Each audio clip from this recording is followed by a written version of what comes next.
Jnanam paramam dheyam. Knowledge is supreme.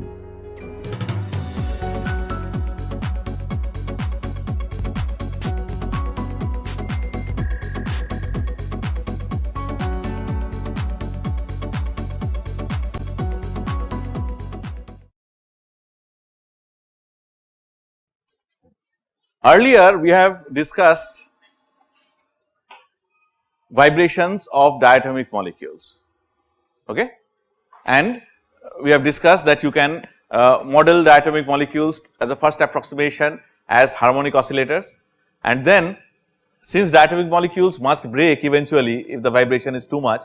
So, that is why what you have is you have to use anharmonic oscillator model if you want a little more accurate picture, right. So, now when you talk about polyatomic molecules, how do I handle the problem? You might remember from your elementary physics course, or maybe you have studied it in thermodynamics course in chemistry as well, that when I have a molecule with say n atoms, some molecule like this, n number of atoms, the way you formulate the problem of motion of these atoms is you consider 3 axes to be associated with each of these atoms, right. So, what is the total number of coordinates? 3 and number of independent coordinates, right. Whenever I say coordinates, what is implicit is that they are all independent of each other. What is another word for independent in this context? Yeah, x, y, z are independent of each other. If I want to replace the word independent by another word, what would I say? Yes, orthogonal to each other, very good. What is another word I can use? Yes, decoupled is okay, but another a synonym of orthogonal in this context. Are they normal to each other, right? So, this normal modes of vibration, when I talk about that, I do not mean that there are crazy modes of vibration, no abnormal mode of vibration. What I mean is I am talking about vibrational coordinates, independent modes of vibration, okay. We will come back to that. So, total you have 3n number of coordinates, and then how many of these should be reserved for translation, how many for rotation? 3 Rx, Ry, Rz we discussed yesterday, remember. So, number of, I can do it here, number of normal modes of vibration is equal to 3n minus 6 for a linear molecule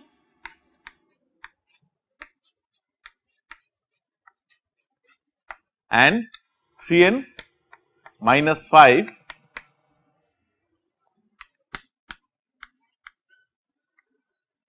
The good thing about a chalkboard is that if you forget something, you can always write it later. So, 3n minus 6 for a nonlinear molecule, 3n minus 5 for a linear molecule.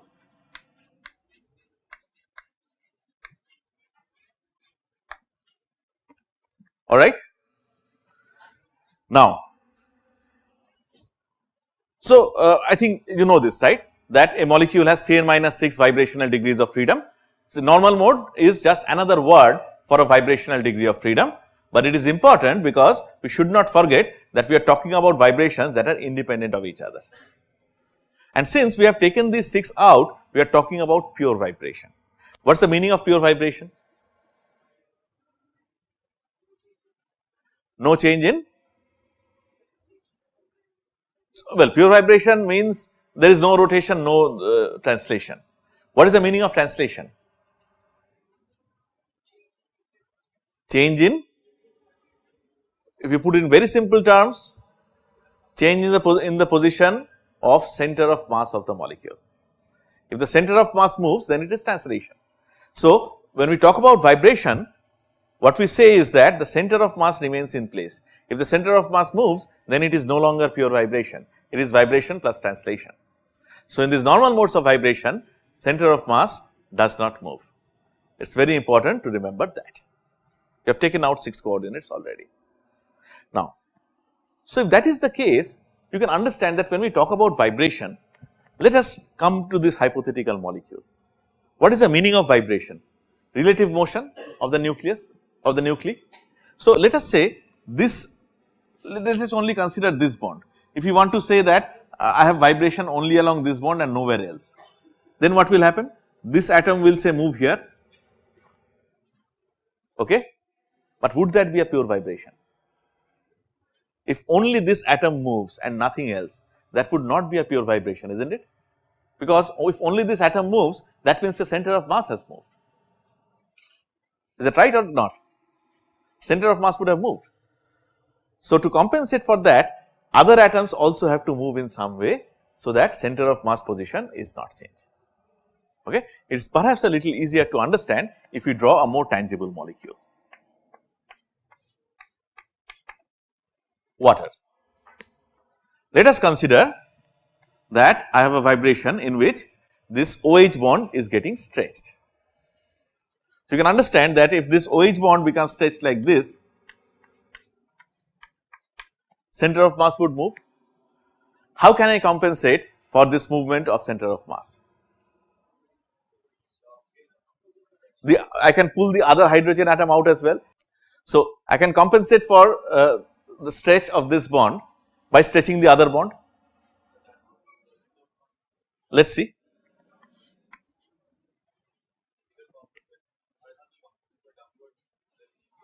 So, how can I compensate for that? And since oxygen is so much heavier than the hydrogen atoms, oxygen has to move only a little bit. Okay. So, if I draw the arrows like this is a valid pure vibrational coordinate. Okay. I could also do something else. This one stretches, I can say that I will move this hydrogen, I will make the other OH bond shorter. Okay. Now, in which direction does oxygen have to move? Now, what I am saying is that I am trying to compensate for the vertical movement by moving hydrogen towards oxygen. So, so the horizontal movement has to be taken care of. In which direction does oxygen have to move, this or that? Yes. This is another kind of vibration it can have, or I can do something else.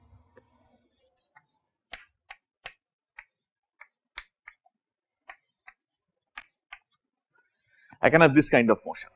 I think you guys already know this. I am just repeating, but I am repeating because this will help us go somewhere. This, what kind of vibration is this?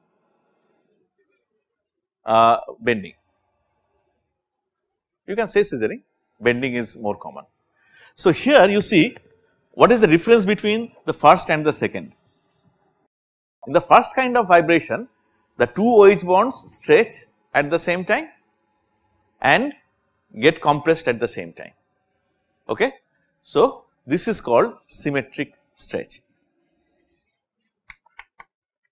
We will usually denote normal modes by the letter xi. So, this is the first normal mode, symmetric stretch.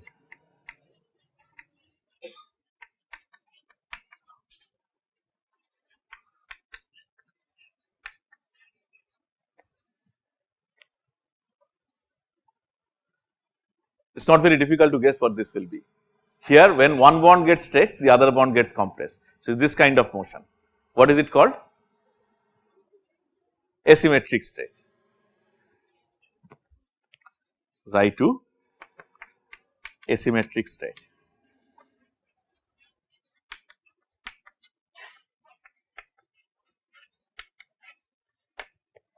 And this is the bend. So, let us say this is Xi3. So, between stretch and bend, which one do you think has higher energy, which one has lower energy? Stretch has higher energy, bending requires a smaller energy. So, you go to a circus, sometimes you find strong men who can bend an iron bar. Have you ever seen a strong man who can stretch an iron bar? So, that would require the strength to be much higher, right. So, what we will do is we will just show you, unfortunately I have forgotten to include it here. So, we will show you the character table of C2V.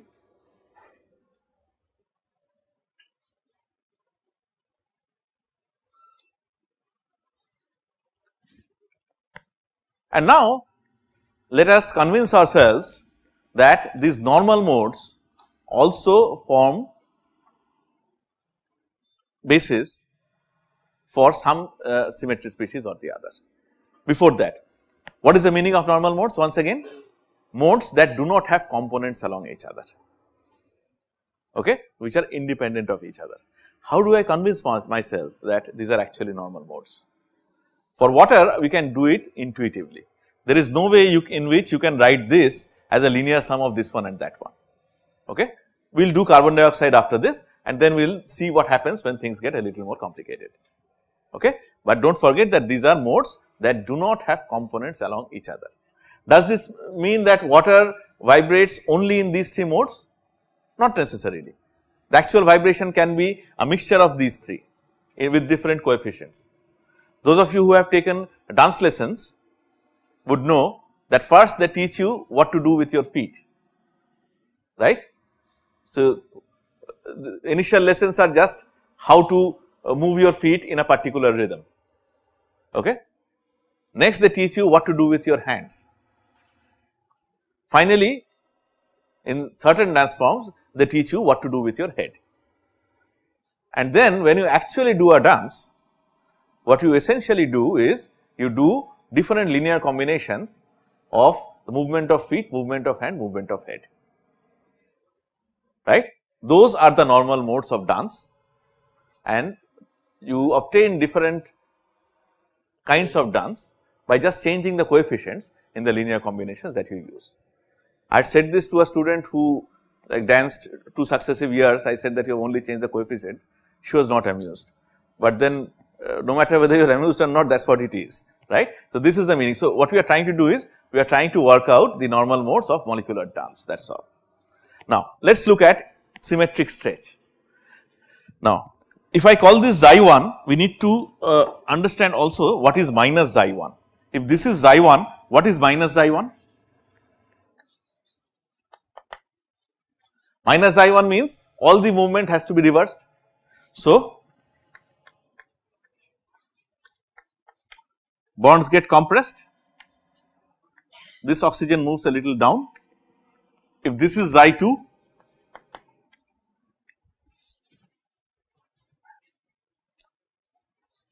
you just reverse all the arrows, that is all.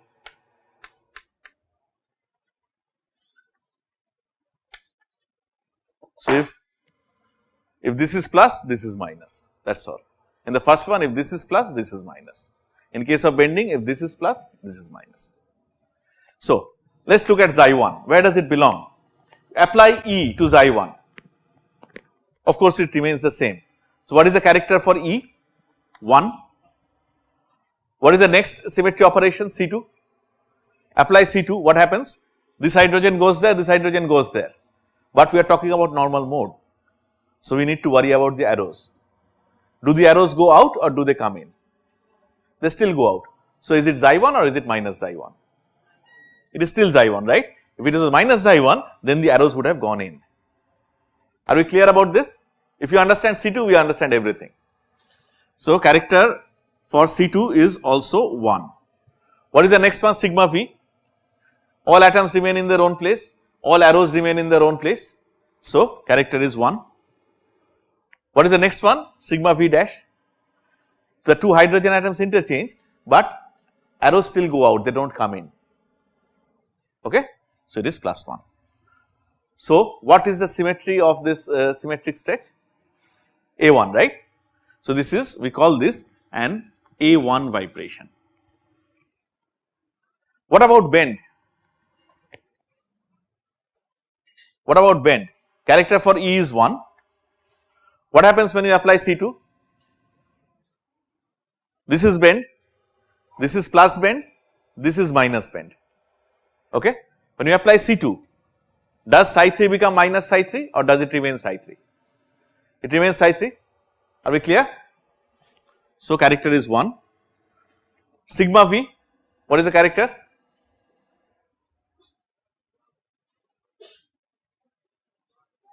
1 sure, sigma V dash, this is plus, this is minus, this is plus, this is minus, I am applying this mirror.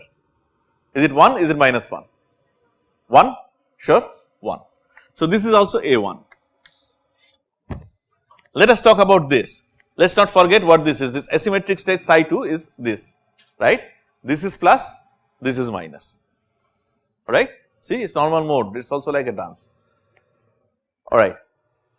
What is the character for E? 1. What is the character for C2? Plus, minus, yes. Apply C2, what happens? This becomes this, isn't it? So, minus 1, sigma V plus 1, sigma V dash minus 1, convinced? So, 1 minus 1, 1 minus 1, which symmetry species is that? I do not even have to look at the character table. Principal antisymmetric with respect to the principal axis. So, it is not A, it is B. Symmetric with respect to that sigma V. So, it is 1. So, it is B1.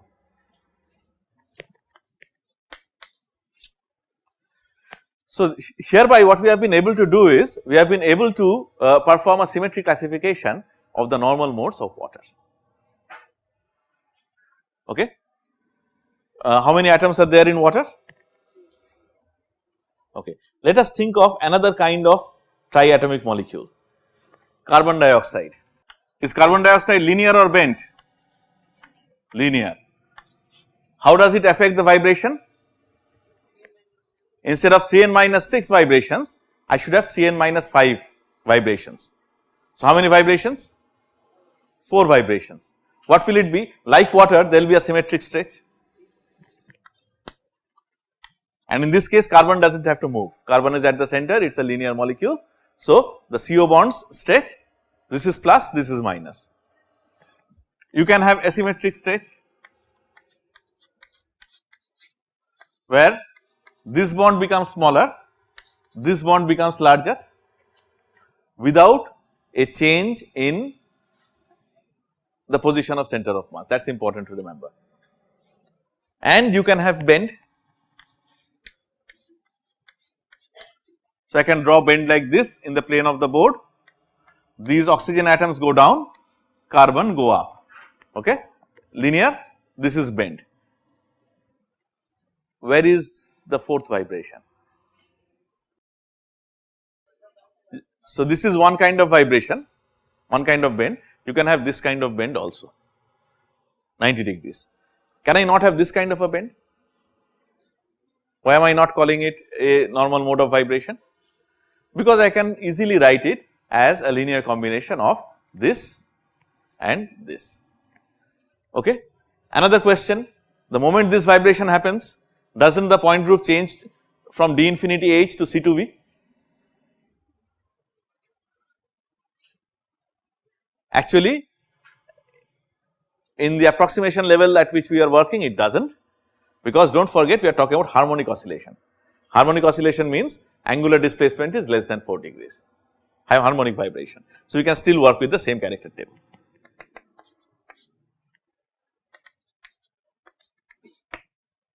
Okay, where do these belong? Quickly, this one of course is totally symmetric, right. What is totally symmetric for D infinity H? It is sigma G plus. So, this is called a sigma G plus vibration. What about this? What about this? This will be like Z actually. This will be like Z, right, because you can write it as an arrow, isn't it?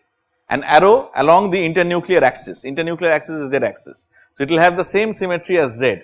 So, that is going to be sigma U plus. Please work it out. If you have a problem, you ask me next day. This is called sigma U plus vibration. What about these? These are two degenerate vibrations, okay.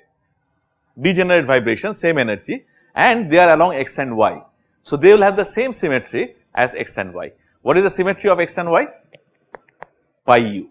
So, these are pi U vibrations.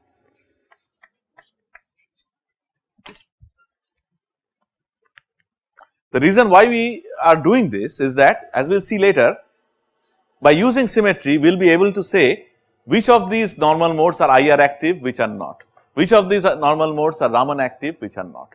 But before we go there, let me ask you, let me leave you with one question. We could figure out the normal modes quite easily for triatomic molecules, water and CO2. The moment I add one more molecule, suppose I make it BF3,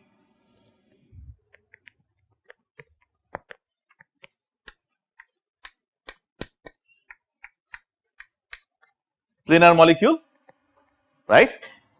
What is the point group? D3H, D3H. It does not remain so easy anymore. What is the number of normal modes of vibration?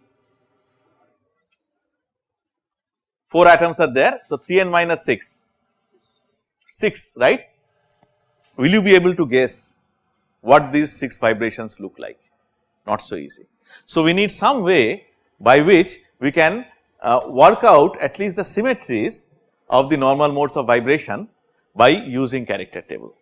So, next day, Thursday, what we will do is we are going to work with BF3 and we will try and see how we can work out the normal modes of vibration without even knowing what they actually look like, right. And then we will talk about IR and Raman activity.